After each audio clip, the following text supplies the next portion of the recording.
I think, being objective, I think the HBCU right now is it's a niche degree. It depends, hey, right now if I'm hey, I'm on Mayberry Estates, I'm a multi-billionaire, I'm raising this son to take over this company and run my hedge fund. He can go to FAMU for undergrad, but I want him at University of Chicago for his MBA. That's just where the current state of things. You know what I'm saying? Just being objective. But I think we still have all the power to become everything that. Look, when HBCUs were started, the goal was to be an island of hope. I believe that's still alive. Yeah, it was there to give you a place to go to get educated. Yeah, and I agree with that. I agree that it's still an island of hope, but I think as a people, we've changed. I think overall, black people, many of us feel like we done arrived and we don't need those institutions. You look at it, it's not just a HBCU problem. It's a black community problem, like far as like black neighborhoods. It's a problem with black religious institutions. Black people don't fool with their own institutions, period, and their own community by and large. And so I think because we bought so much into integration, we've bought so much into diversity and inclusion that we've excluded ourselves from our own. Season 2 of Gentlemen's History Hour is sponsored by HueRepublic.com, HUERepublic.com. Go to HueRepublic.com and get the latest colors to rep your hue. Gentlemen's History Hour, Season 2. Ladies and gentlemen, this is Season 2 of Gentlemen's History Hour, GHH. I'm Equality. Rob J10X. We got a distinguished guest. We got my man, Elder Voice. Yo, peace, fam. What up? What's your AKAs, man? You got any AKAs? You Elder Voice tonight? Or? I'm just L, man. All right. Hey, this is part 2 of a discussion that we started. We had a part 1 on HBCUs and PWIs. Now, I was listening to some stuff on YouTube today, and Professor Carr, he was giving some history on HBCUs. He's a professor at Howard. He said, don't call them PWIs, call them historically white colleges and universities, because a lot of times we kind of, like we say black excellence as if we got to define black. Just say excellence. Mm-hmm. That means you don't have to say black Jesus. If you know it's black, then it just is what it is. So instead of predominantly, we don't say predominantly black. Hey, you know what I'm saying? Hey, but black excellence, that's here to stay. I ain't dropping black excellence, but I can rock with HWCs. But nonetheless, man, I got my alma mater colors on, man. I got the purple and gold. But this show is to design to educate as well as have good dialogue, respectfully agree and disagree. We're not all monolithic. We went to different universities. Mm-hmm. I went to HBCU. I went to a PWI. Hey, man, I went to Florida A&M University, man. Yeah, the school named after one of the colonizers. Yeah. Mirabeau B. Lamar. You know what I'm saying? Hey, but I will say, when I was there, we had more blacks at our school than any HBCU in Texas. Oh, and we weren't even HBCU. We had a big school. Yeah, man. Lamar was only like 10,000. It was considered a medium-sized university. So y'all would have had to have about 7,500 black kids out of 10,000. Well, you got to think about this, where it's located, in the Golden Triangle. Oh, man. So you got a bunch of black cities, like you got Port Arthur and Beaumont, and you got Lake Charles right there. So they pulled in a lot of black kids from those different areas. So, Dr. Claude told us what that's about, though. You already know. We already know. But one of the goals they wanted to do, fellas, in having this discussion was give a little timeline, because I guess the question that came about was, are HBCUs, historically black colleges and universities, producing radical thought leaders in politics, in the labor force, or we kind of been trained to be kind of like docile, just go work, tuck your head, don't start any trouble in politics, in labor. Mm-hmm. But that's the end. I want to start with the beginning, because when we start talking about historically black colleges and universities, you got to get to, how did we get to this point? Mm-hmm. So what we were talking about attacking is pre-Civil War, get into the Civil War and talking about the land grants, then going into after that Civil War, that post-Civil War, Jim Crow, and what was going during that time, how it affected HBCUs along this timeline. Just for the people that's watching, to give this timeline, and we can check each other if we veer off. And I know we're gonna veer off and have other conversations, but just for us to keep in mind. After Jim Crow, then you start getting along that, you know, the Plessy versus Ferguson decisions, the Brown versus Board of Education, the what they call it, the Article 4, all of that stuff leading up to the Civil Rights Act of 1964, desegregation, and what was going on. So all of these things leading up to where we are now with historically black colleges and universities. And maybe along that way, we may say, okay, maybe we kind of could have had more radical thought leaders. Yeah. Or maybe this is the reason why we didn't. Yeah. So starting with, you know, just touching on the little fun fact that we were talking about. Hey man, y'all put me up on some look. Hey, I'm not only the president. What do you say? I'm the. I thought the HBCU story started with, you know, Hampton, Booker T. This, so I didn't even like. I was learning before the show when y'all was playing with the whole normal concept. So, like, I mean, go ahead. There was historically black colleges and universities pre-Civil War. Civil War time, we're talking about 1861, 1865. So around 1837, you had Cheney University in Pennsylvania. Yeah. And so which was started with by some Quakers. Yeah, that's kind of interesting. If you would have told me, guess north to south where the first, you know, black, you know, would you consider that an HBCU if it was a normal school at the time, or is it the first two? Yeah, it was still considered. So it's considered the first HBCU. Yeah. So when you bringing up the normal, a lot of the origin of the names with a lot of HBCUs was such and such normal for color. It always had color, whether it was Prairie View or Florida A&M or whatever. It was, and this is where we start moving into the land grant institutions and the state institutions. But initially, these HBCUs like Cheney, the normal schools was just to train black people to be teachers. Then it evolved to training us to be teachers or preachers, because as we go down the timeline, the AME Church had a big impact on founding some of these HBCUs. The Episcopal Church had a big impact on founding some of these HBCUs. And a lot of HBCUs are seminary schools. So during that time, we're gonna teach you to be a teacher or to be a preacher. But the normal schools was more so, okay, you got a 6th grade education, but you can't go to my school, you can't go to a white school. You're gonna get trained you're gonna teach kids and you only have a 6th grade education, or you just learn how to read. Now you teaching everybody else how to read. Yeah, but see, that brings me back to, you know, really our genesis on this, you know, and when I was listening to Booker and that burning desire just to read. Yeah. Like, I mean, if I'm just like, if just knowing how to read is a big deal, all you got to know is more than me to be my teacher. Yeah. You know, so I can understand this. I actually respect the spirit of that. You know, that's like. But funding wise, you still didn't get. You really didn't have the choices. Like those normal schools, career wise, that's all you're training people to do what you do. I'm teaching you so you can just be a teacher. That was it. Yeah. Man, I mean, and compared to being a slave or a sharecropper, shit, teacher sound like being CEO of Goldman Sachs. Yeah. So I mean.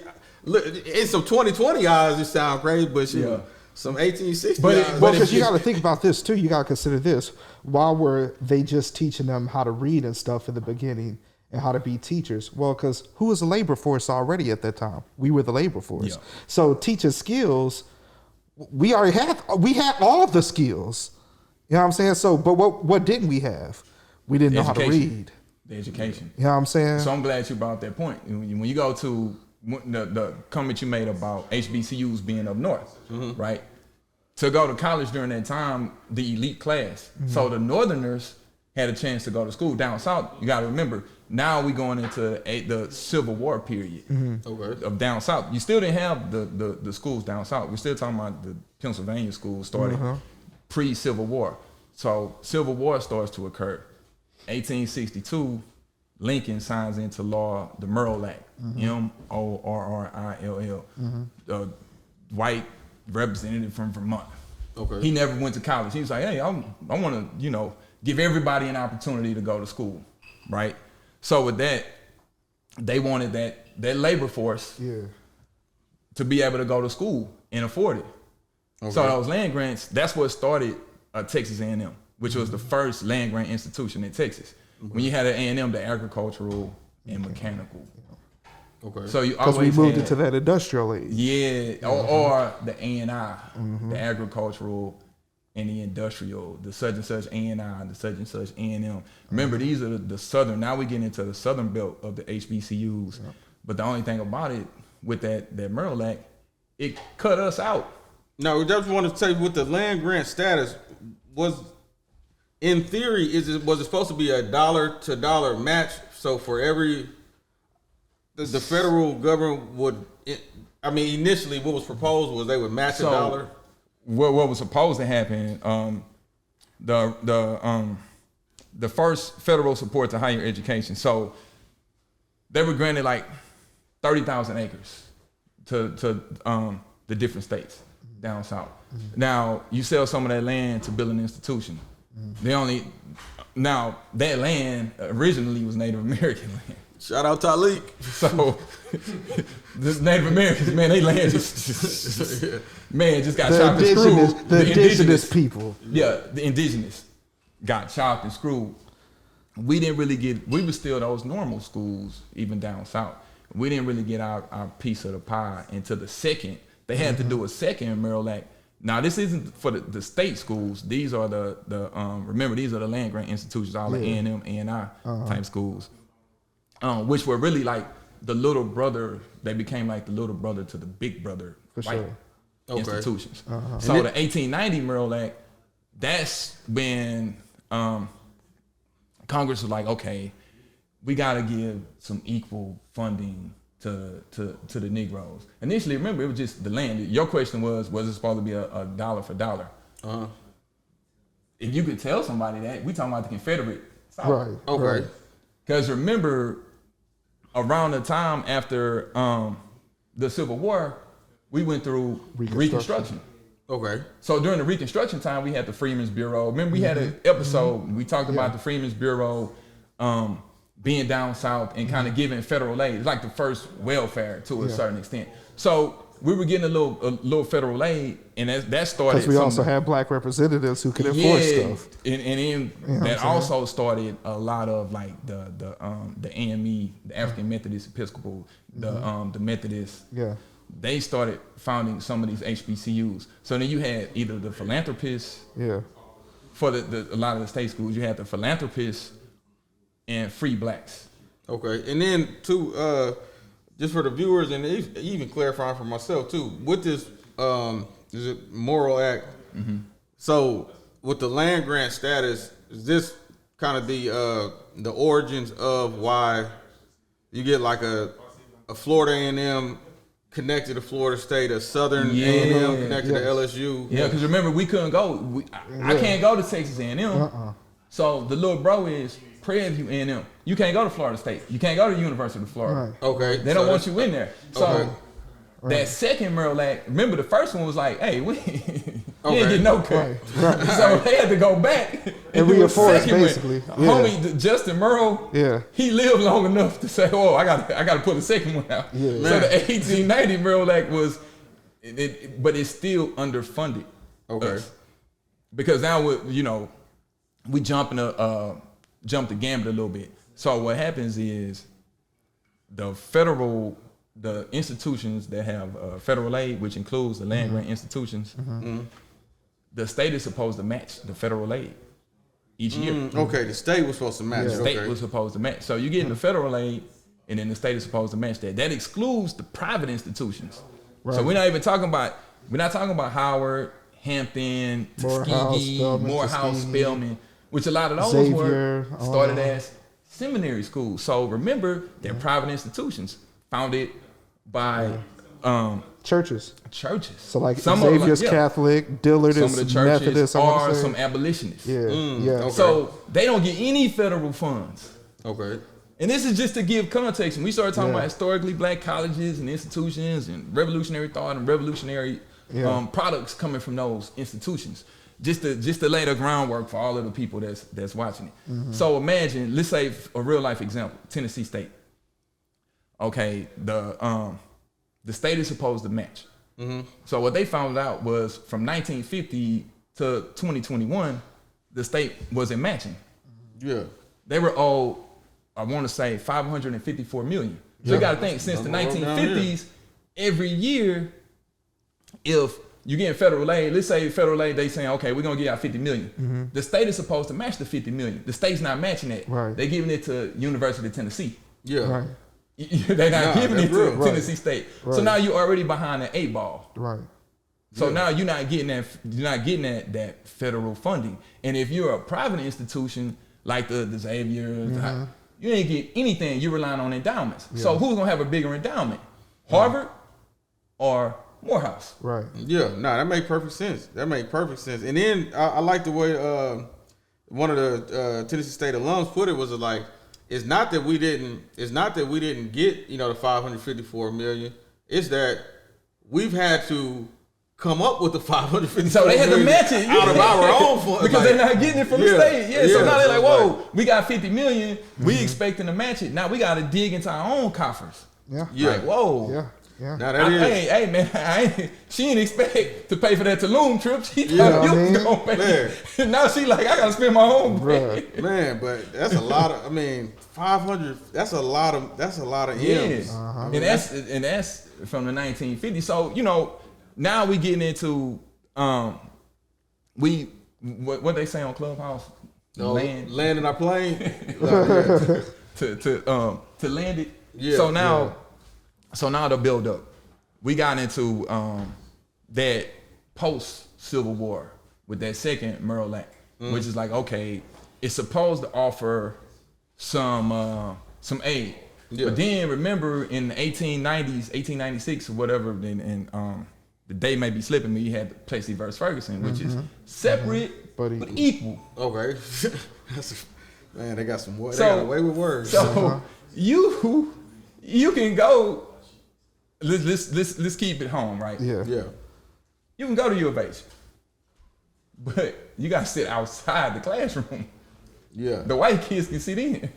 But really, it was deeper than that. It was really, no, you gonna have your school, we gonna have our school, and they gonna be separate, but they gonna be equal as far as funding, quality, blah blah blah blah blah. Yeah. But that never happened. Yeah. You know what I'm saying? So yeah, they were set. Like if they really would have instituted, we really are gonna keep them separate, but we gonna equally fund them. Then, to me, no harm, no foul. Yeah, you know what I'm saying? Hey, where do I sign? Where do I sign? If we gonna get the same ends with them, but don't have to deal with their racism and can stay to ourselves, hey, sign me up. I'm not mad at white people that don't want to live around us, because hey, I feel like Marcus Garvey. You know what I'm saying? I'm talking to the Klan like, oh, y'all don't want us to be here. I don't want to be here. Y'all either. go left, I go right. Oh, cool. We got a mutual understanding. So it was 1896. That was the Plessy versus Ferguson. The whole it just never separate happened. but equal in public education. Yeah.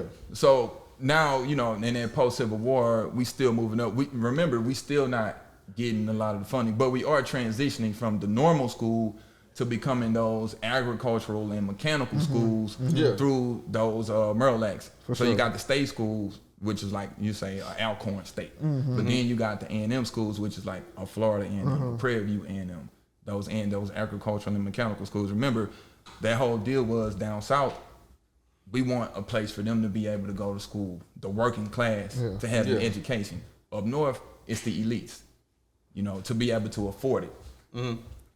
Down south, we couldn't afford it. Our culture was sharecropping. We used considered the working class. So one of the other pivotal moments from that separate versus equal was building up to Brown versus Board of Education, 1954. And even prior to that, with the whole separate versus equal, the lawyer, Charles Hamilton Houston. I don't know all of the details of him going to Harvard. And during that time, I don't know if it was even some controversy from him going there. But he ended up heading the law program at Howard. Okay. And now you get a Thurgood and those guys going in there, creating their own, like a somewhat of a dream team. Now, the Charles Hamilton Houston guy, he died before the 1954 Brown versus Board of Education. But that's what they were fighting for. So then we building up to this desegregation. But why were they why were they fighting for Brown versus Board of Education? Because Plessy versus Ferguson never happened. Yeah, you never really got You never really had the separate but equal. Yeah. It was stay separate, but it was never equal. Yeah. You know what I'm saying? So they're like, okay, damn, that ain't work. So we gotta do something different. We gotta fight again. And I think too, like the Mural Act, the second Mural Act, you gotta have a indirectly, even what you describing, like if maybe just like an undertone following it is what the evolution of it. Because in the beginning, I'm just trying to learn how to read. That's what you describe. Now, move to it's a trade. It's a that. It's a skill. You know, to now it's, you know, I don't want to put my own interpretation on it, but it seems like now we're getting to a point where we want to be, you know, as MLK maybe described, full citizenship. You know, what it seems like at the aspiration of that point is, because I think that one of the things that I think has happened is the HBCU has had a very direct relationship in regards to what was going on culturally. You know what I'm saying? So just wanted to follow along with the evolution of because then even after the Brown versus Board of Education, we still had to have the Civil Rights Act of 1964. It was always a follow-up. You always had to have some measure to a we got the word they always use, ensure. We got to ensure this. Side note, I still don't get how we needed an act to enforce a right that we got in the 1800s. But you know my thing with, and this is veer off just for a second, with these Civil Rights Acts, everyone else benefits from them. Oh yeah. We don't get it. It doesn't There's say always the clauses. black. It doesn't say the black Yeah. Act, the Civil Rights Act, not the black Act, not the Black Rights Act, the Civil Rights Act. Yeah. So, you know, in these days and times in the 2022, you say civil rights, they could include, you know, I'm gonna just start identifying my ethnicity as civil American, and you know, like. So, you know, Title IV in the Civil Rights Acts of 1964 was to ensure. Now you to quote it, they said a mechanism for ensuring equal opportunity in federally assisted programs and activities. So now you gotta say. So it's bigger than education now. It went from Plessy versus Ferguson, separate but equal on the educational landscape, and now the Civil Rights Act is making sure this when it comes to, you know, housing, jobs, you know, voting, so on and so on. But the question is, who's enforcing it? Because if Tennessee State ain't getting their bread from the state, who's enforcing it? So now the Fed, you can get money from the Feds, but who's going to enforce that the state give you your money? That's the question. Right. Yeah. You know, and then from just reading up on it too, the debt got so big, it was kind of like, I was too big to address. It's almost like, man, if I owe you $100, I'm gonna pay you back. If I owe you $100,000, bro, I mean, bro, you $545 million. Yeah. So we start building up and understanding the public, state-funded institutions and how they get their bread. The private institutions, which are those HBCUs that we were talking about, like the majority of HBCUs, I think, are private. Actually, yeah. Remember, starting with the normal school. Only, hey, you're only gonna be a teacher if the abolitionists are starting it, which a lot of them became private schools that were privately funded. All right, we'll teach you to be a teacher. And if like the AME churches, like let's say Richard Allen, which was one of the most revolutionary preachers of his time, the African Methodist, the AME church. He started, he had the school named after him. I think it's Allen University or something like that. Yeah. So some of these privately funded institutions may not be able to, they can't make it if they don't have those. Unless the church is doing well. Or the one, So unless if you have like a Morris Brown. Yeah, that's tough. Yeah. That man. God bless them. So man. a Morehouse may be able to survive. A Spelman may be able to survive. A Howard or Hampton may be able to survive. But some of the other ones that were founded, like you said, by those churches or privately funded institutions, they're not gonna make it. We just surviving on whatever we get as the little brother schools to the bigger schools. Right. Y'all get for these land grant institutions. Yeah. Do you think that might be like, just on maybe a little side note, do you think that might be what has bred some of like the loud kind of pride in like some of the private schools? Maybe it's they had to instill that in them. Like most Howard people I know, like it's almost ingrained in them to participate in alumni. Fam, we didn't really talk about alumni that much, like while we were there, post is kind of like, okay, I should it's the right thing to do, I guess. But like it seems like the brothers I've met from the Morehouse, the Howard, it does seem like they kind of maybe were, I don't want to say like conditioned, but almost like more like kind of taught like, hey, it's almost like they understand they can't take it for granted. Yeah, because you got two different types of alumni, especially we talking about HBCU. Some that just go back for homecoming, and some that got the deep pockets to contribute to these endowments. Well, you got to think about this. Again, when I was talking about black Anglo-Saxons earlier, before we start recording, you got the Ivy League schools, the white Ivy League schools. Well, literally Howard, Spelman, Morehouse, Hampton, and I forgot the other school, they brand themselves as a black Ivy League. See, there we go again. We got to put that black. And now think about this. Who was Ivy League established for? Elite white folks.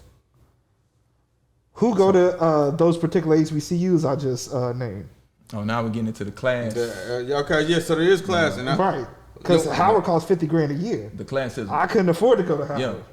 It's like you talked about. You work at a private institution. I work for private schools, private high schools, and when I worked in inner city public schools, I didn't have many students who went to Howard, Morehouse, Spelman. If they went to a HBCU, it was a public, very affordable. It was TSU, it was Prairie View, it was Southern, Grambling.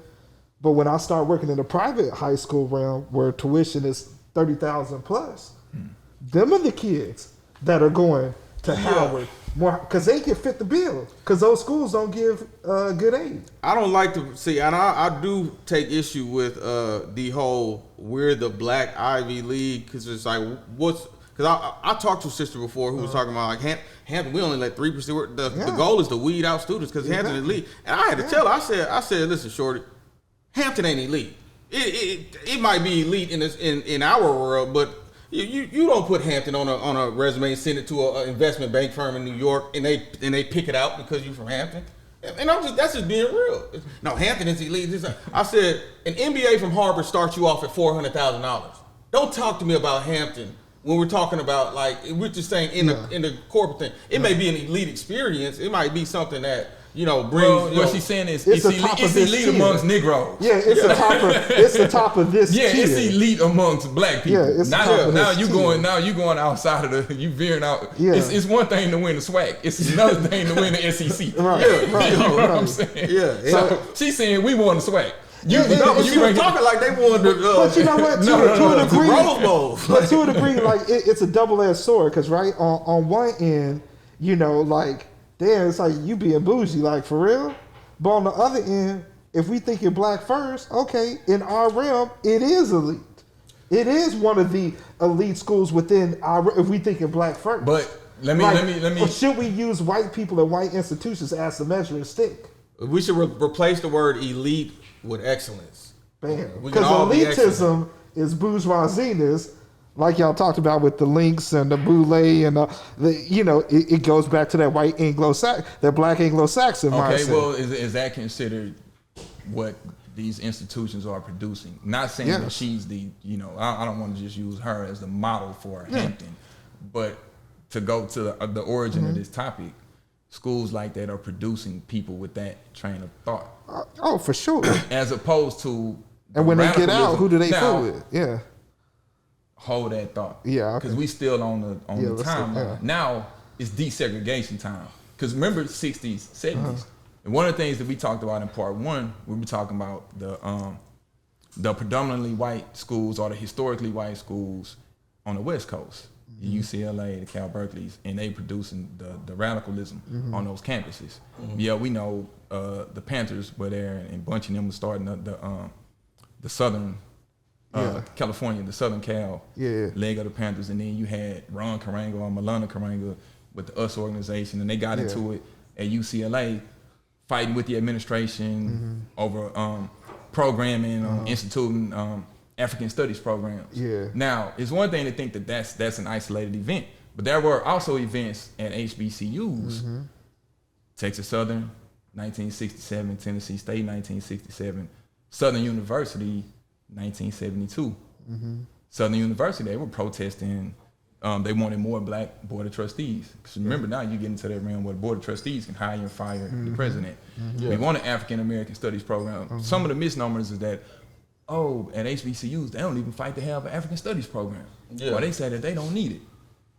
So during this desegregation era, 1972, now you got the students at Southern fighting, saying we got inadequacies.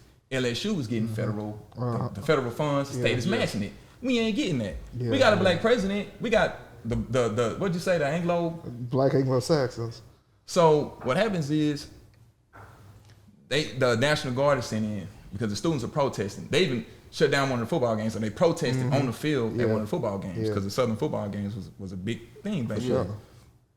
To be heard, they protested, marched to the president's house. And then they locked themselves in the police came in, tear gas, shot, killed a guy that wasn't even part of the protest. Right. Man, that's crazy. But we're talking about the radicalism of HBCUs during that time, because some people may think, well, what were the college kids doing during this time? Tennessee State, they were bringing in Stokely Carmichael, aka Kwame Ture, to come down and speak. They used that as an excuse. It was always tension with the police and the college students during these times, because stuff was going on everywhere. Now, my question for people that may say HBCUs were not radical. Now we're saying the South. That's like a Northerner saying, man, them Negroes down South, they letting them dogs get on them. They ain't doing nothing, but where you at? You up north. Right. Come down here and bust your gun. But there were people busting their guns down here. You know what I'm saying? But if you're only looking at it from that point of view, you're only going to see like, them boys ain't radical.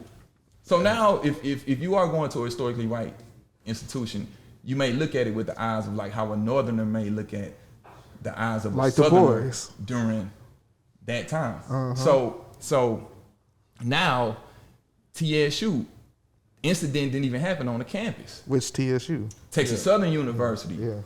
Protesting the dumping of an 11-year-old kid. Did it drown or something? That was drowned.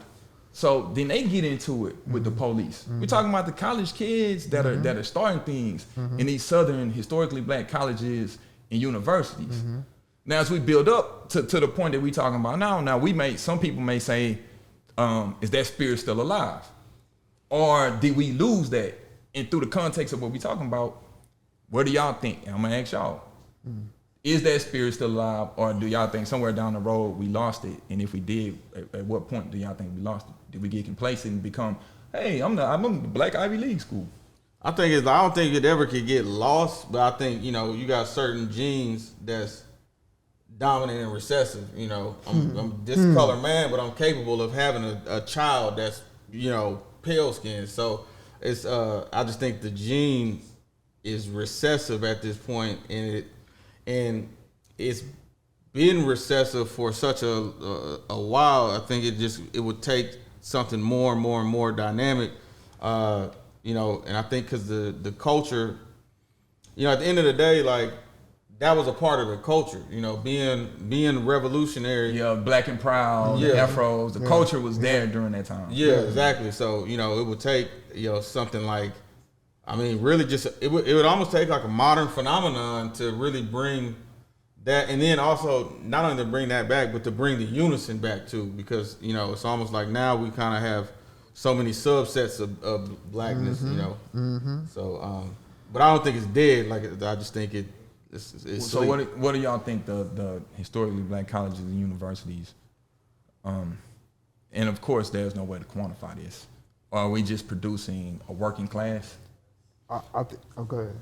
I think so. All right, so here's a couple things that we got to factor in, right? We had a generation of black people that were first time college attendees. So, and to this day, we still are an ethnicity that is cranking out first generation college students from low income situations, and they need somewhat of a customized experience for them. We also had an emphasis on building the middle class. That was one of the things that That's how, most people are, somebody's my age and their parent went to college, they're usually the first person in their family to go, or at least in the first generation. So it had like those purposes there. And then certain schools develop niche like a Xavier, like for doctors of that. I think, being objective, I think the HBCU right now is it's a niche degree. It depends, hey, right now if I'm I'm on Mayberry Estates, I'm a multi-billionaire, I'm raising this son to take over this company and run my hedge fund. He can go to FAMU for undergrad, but I want him at University of Chicago for his MBA. That's just where the current state of things, you know what I'm saying? Just being objective.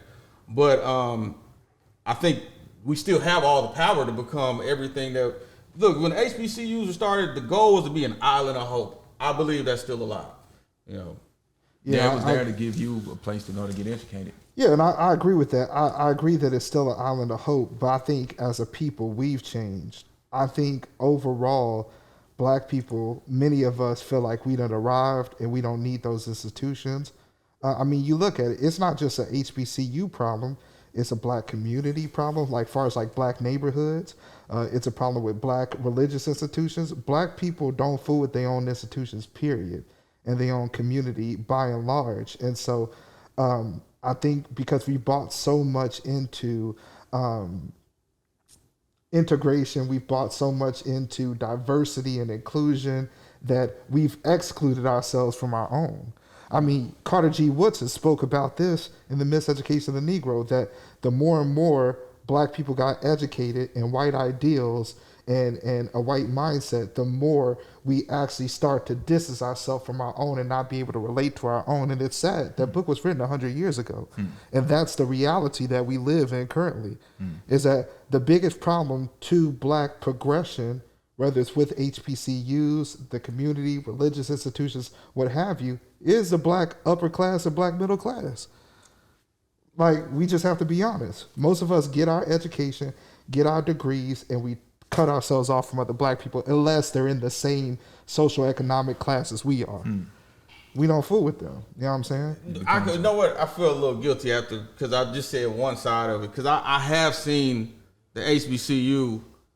I've seen HBCUs transform inner city kids that had that literally changed kids. But they don't point them back. And that's where the problem that I see. It's like, yeah, we take this kid from a messed up situation, possibly in the inner city in a low income area, and we educate them and bring them up, and they get a good paycheck, and we don't say, now go back, grab somebody else, go back, mentor somebody else, go back, start a business there, go back, take your tax money there. So now you helping build up that area and the schools there and the businesses there and actually make a community again, because we don't have a black community no more. We have black people living by each other, but they don't own none of the infrastructure. You know what I'm saying? So there's no community without, as Claude Anderson say, with Dr. Claude Anderson, you can't have a community without owning the infrastructure. And so it's a cultural problem that we have that you see within HBCU. We teach black elitism. We teach get your money, leave the hood. We've been teaching that since I was a kid. I've been hearing that my whole life. You get your money, you leave. Well, but at the same time, like there's some validity to a certain narrative. Like Tupac said, I can't live where I grew up at. Like, why? Well, because I'm a multimillionaire. We're not talking about Tupac multimillionaire. We're talking about graduating from an HBCU, getting a quote unquote good job. Can't use the entertainers because that's a different. That's a whole different. Oh yeah, okay. Sustained job. That was a bad point. And he was in mess all the time. That's why he couldn't go back to his neighborhood. That's different. But I'm saying that people want to kill him. The lawyer can stay next door to the teacher. That can stay next door to the police officer. Because that used to be a reality. Next door to okay, so here's this is what I think. I think that I think we just haven't got to that iteration yet. We just had a generation of first time grads that raised us. Now we had this entrepreneurial spirit that kind of got distinguished when integration and a lot of things started. This isn't the narrative that we've been having for 30 years. You mean assimilation? Yeah. Integration never happened. Well, assimilation. We just went to their schools, but they didn't come to ours. That's integration. No, that never happened. I do believe that we took a huge misstep in the assimilating. I do believe that set us back. But I don't think that HBCUs don't have the aspiration that you describe. I think that the evolution and the evolving is just now entering into that space. There was a time when, hey, the vision was, I mean, it just reality is in the 90s, the vision wasn't to start the general narrative from my understanding of people who were in college at that time. They weren't on campus dreaming about starting businesses, and that was at the PWI. The dream for the young, was C-suite, 90,000, 6 figures. That was the dominant narrative. Now the culture has evolved to where we value things in a way that we didn't in the previous generation. So I think the HBCU will eventually get there. I just think it just hasn't got there yet. But the PWI hadn't got there either. So what alternative is there? What do you mean the PWI hasn't? What alternative? Like who? Okay, where would we go? Like if there? Okay, if you said like okay, it hasn't got this narrative going there. What better alternative is there? You saying education wise? Yeah, I mean education. Like what other option do we have? Like I mean, what is there something better than the HBCU experience as far as? No, I think the HBCU is our best bet in general as a people, right?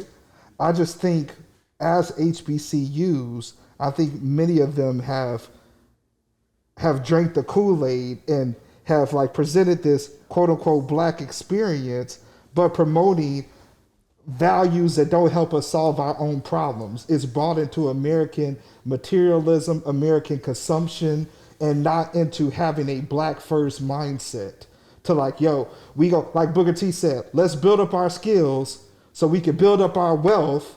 And then once we done build up our wealth as a people, now we can go and try to change, the government and run for political office and this and that. It was about helping black folks first. Now it's about get yours first, them other niggas secondary. You know what I'm saying? Like that's what it's about. I see that. Hey, fellas, we gonna wrap because this is part 2. Yeah, we're gonna have a part 3. This is a discussion that I hope that after people watch this, they'll start having these discussions, and this will move to actually having these discussions on these college campuses in front of these college students. Yeah. If you're in front of these college students, and you're like, hey, I probably won't get no invites to Hampton, but I love y'all. This is that's one of the ultimate goals and what we're doing with having these discussions to where each one teach one and we take it. This is just part 2. So we ain't gonna solve it all. Yeah, no doubt. Part 3, we're gonna start working on the solutions. Yeah. But we wanted to give some context. So once again, on Equality, I'm L. Hey, Rob J 10X. Hey, L, man, appreciate you coming through, my brother. Having that discussion. No Lamar University. Hey, we're gonna keep going after this. The camera shut off. I need to be on this third one too. This is more than welcome to come back, brother. This is Gentleman's History Hour. Hey, GHH Season 2. Historically black universities. Let's go. Historically white universities. Peace out, y'all. Peace.